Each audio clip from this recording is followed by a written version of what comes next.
Hi everyone, and welcome back to another Work No Game video. Today's video is dedicated to a banner guide. Make sure to like, comment, subscribe. Once we hit 5k, we'll do another giveaway. Alright, so first things first, let's go into summons and talk about the different types of banners.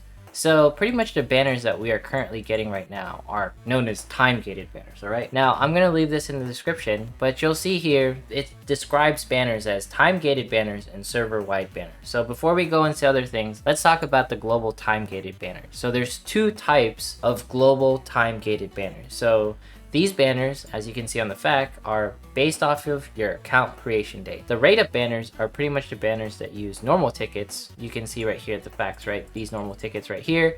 And then the select banners are the ones that use the selected tickets, right? We've pretty much gone through the Maki and Angela phases, and now we're going to be going from Kasumi into the Anna banners, like you can see right here. So Anna is pretty much another selected banner. So knowing this, we can see what's going to actually happen in the future because we are actually following the KR timeline. For the most part, that's what the timeline we've been on. You can see here that we've pretty much flowed from Yuki and Karaya, Yuffie and Vivian, Gagaku and Ashwaya to Vivian and Berryness. Like, we have Vivian and Berryness right now, if you go right here. So knowing that much, we can at least predict which normal or rate up banners we're going to be getting. Honestly, in the future, I don't see any banners that really stick out. Feel free to check them out down in the links. After the Anna banner, we're actually going to be getting the Enforcers banner. So that's pretty cool to see. Enforcers are pretty much going to shake up stuff just a little bit because they're probably the most interesting summon units in the entire game. So now that we essentially know what a time-gated banner is and we're following pretty much, the KR timeline, let's talk about server-wide banners. So server-wide banners are pretty much banners where they're hard set, right?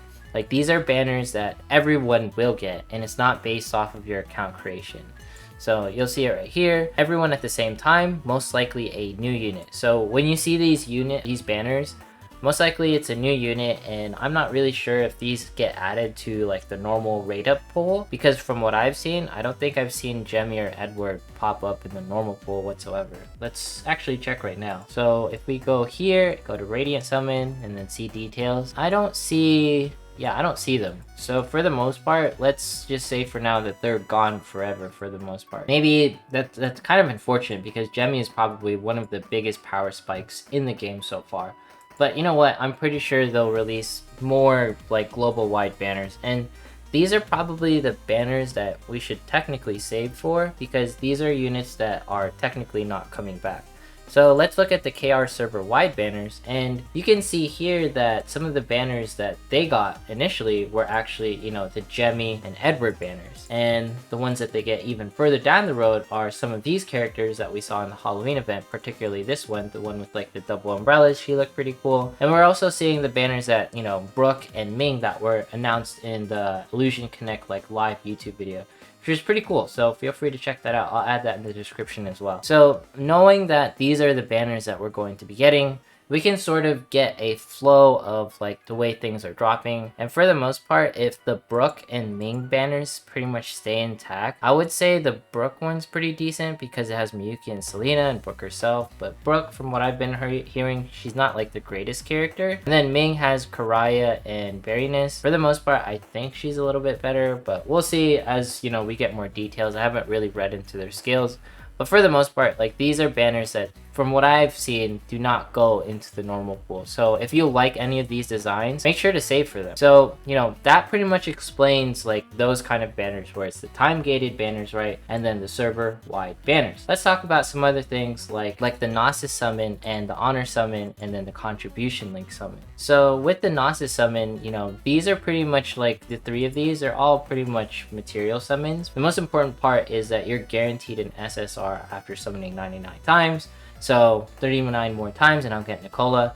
I highly recommend, if you can, walking away with 2 Nicolas because this is by far like the best banner that you're going to get for contribution. There it is. So the 99X banners, right? So you'll see this is pretty much what we have. And then in KR, this is what they flowed into. So if you want, I wouldn't use any of my summons for the Frantiva banner. And you don't have to technically go ham on the Anna banner, but you can get one copy if you want. But she'll be, going into like the 99 pool in the next in the next 45 days. So if you want to save for that, you can.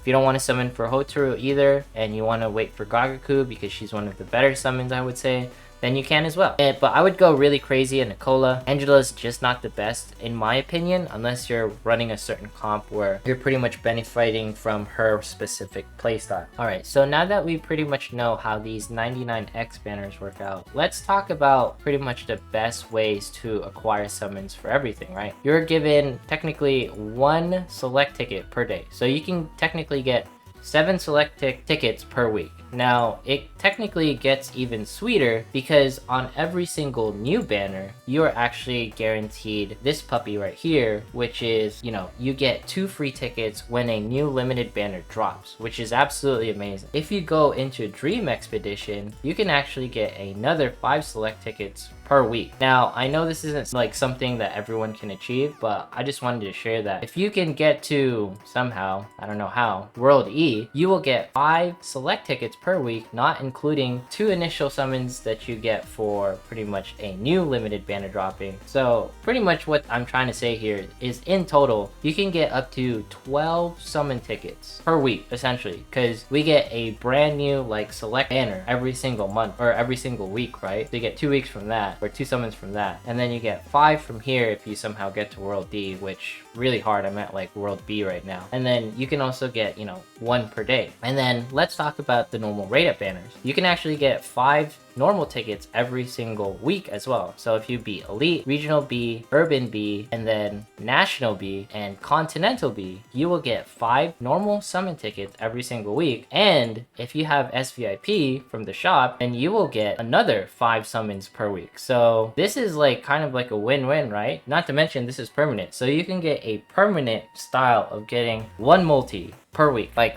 that's absolutely amazing. You don't have to do jack for that. Like, technically, once you get to that level of daily expedition, you get 1 multi a week. You can get upwards to 12 limited tickets per week. And then, not to even mention, we can even get our hands on 8,200 gems per month. Based off of dailies and weeklies, you know, this is the amount that you get.